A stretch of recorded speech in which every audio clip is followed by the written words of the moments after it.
Hey guys, it's Owen. Welcome back to another video, and today I'm going to give you a 6-month, well, more like 5-month update on how my little Mini One is getting along. Let's get straight into it. So since the last time you guys probably saw this car, it looks so much different. I've done so much to this car and I've got it to a point now where I'm really happy with the way it looks.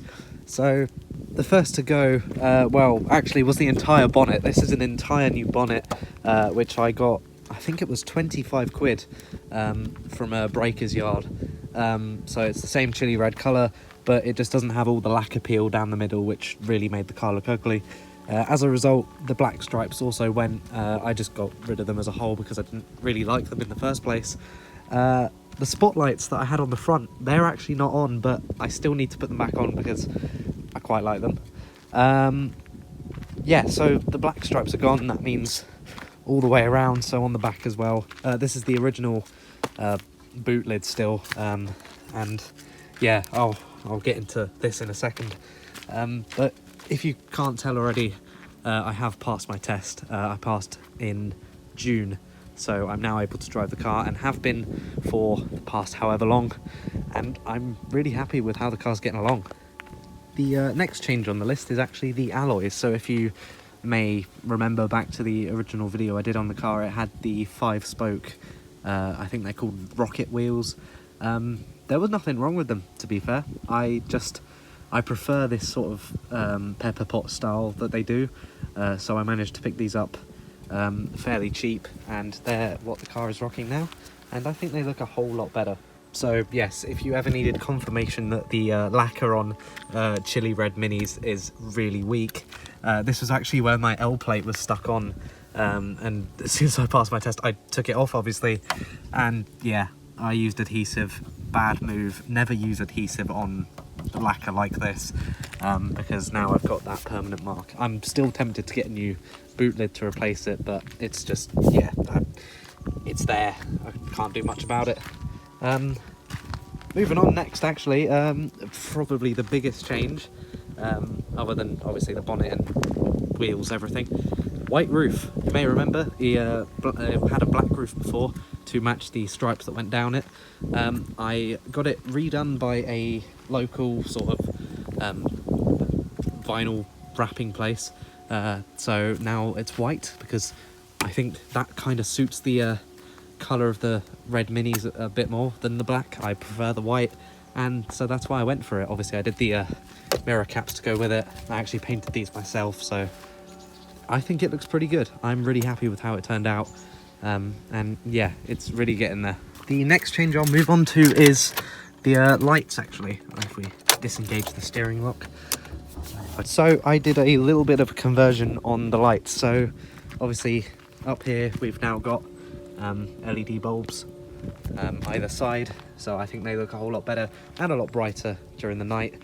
And I also replaced the daytime lights, or parking lights, whatever you want to call them, with these lovely little halo ring lights, and they also look quite cool when you turn on the indicator or hazards. If I just do that here,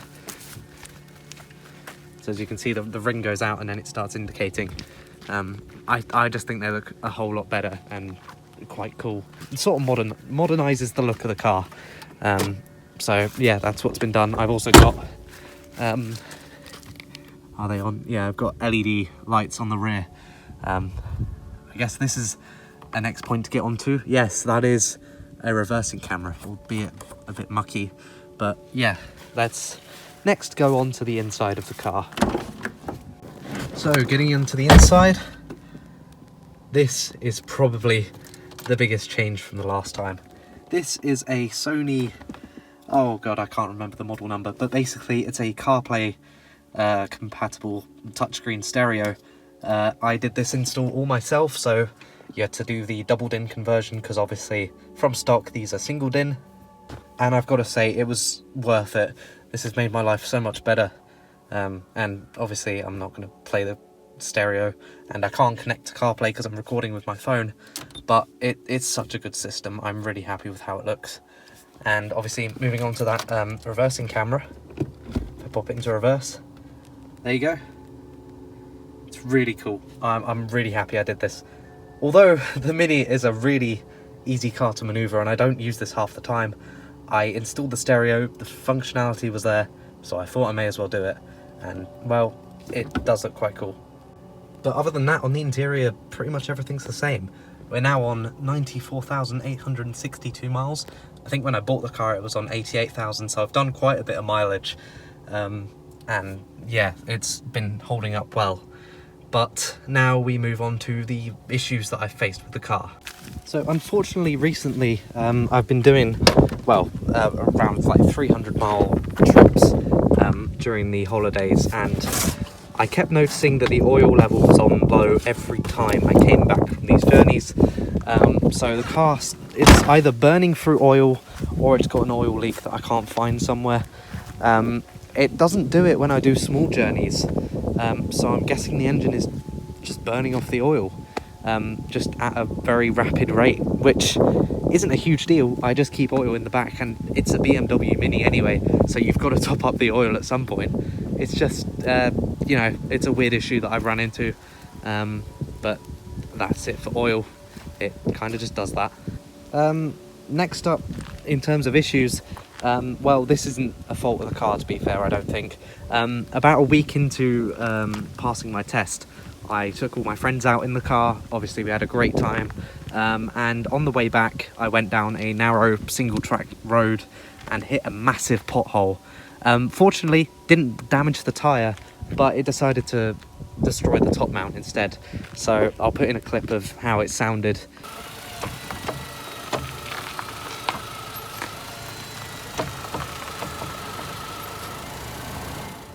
So yeah, basically whenever you turn the wheel it would like notch and sound really horrible. It seems to be a common issue that people run into, just judging by the posts on forums and Facebook groups, etc. But you know, I wouldn't say that's a fault of the car, because it can only really happen if you hit something at like 60 miles per hour like I did. And the more recent addition is I've installed a new exhaust, not because it makes it sound sporty or better. Well, it kind of does actually, to be fair. It sounds a lot zingier than it used to, but basically the back box had rotted itself out, the rubber mounts had just disintegrated, so I thought it was just best to replace the whole system. I did this all myself and it took about 2 evenings. I'm really proud of how it turned out. I'll put some pictures up obviously of the progress I did with it, but yeah, I think it looks a lot better than the old one and obviously performs a lot better as well. And well, I've got to say that's about it for this car. I'm not doing any stupid ricery mods like I did to the KA. This is sort of a sensible car and I'm keeping it that way. I'm happy with how it's working out. Obviously when I first bought the car everyone was like, oh, it's a BMW, it's going to be super unreliable, you're going to run into numerous issues, and well, I faced the obvious oil and coolant issues, not majorly, but it's there, I know of it. But it's a solid car. It gets me from A to B every day. I go to work obviously, so this makes a massive improvement over the moped I used to have. And yeah, it's a car at the end of the day. It does what I need to, and as a first car, I'm probably going to keep calling this my first car because I didn't really get the KA on the road when I passed my test. So it does its job really well. I'm really happy with it. So if you guys have any questions or want to ask me anything, make sure to leave it in the comments below. But yeah, that's about it for this update as of October 2021. The car is running really well. I've obviously passed my test and it's just a brilliant car in my opinion.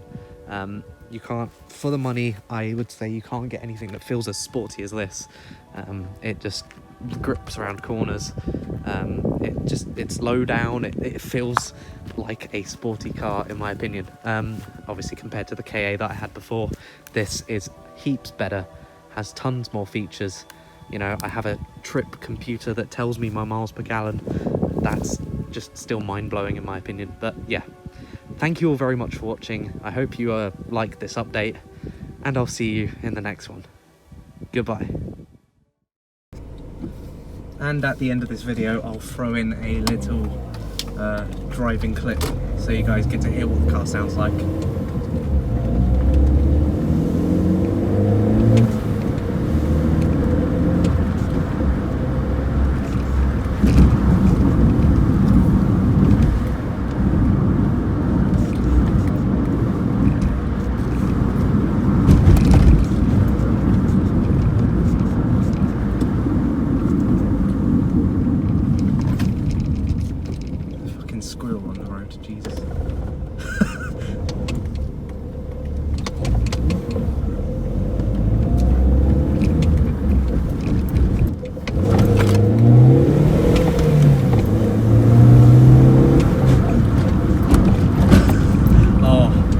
so bumpy.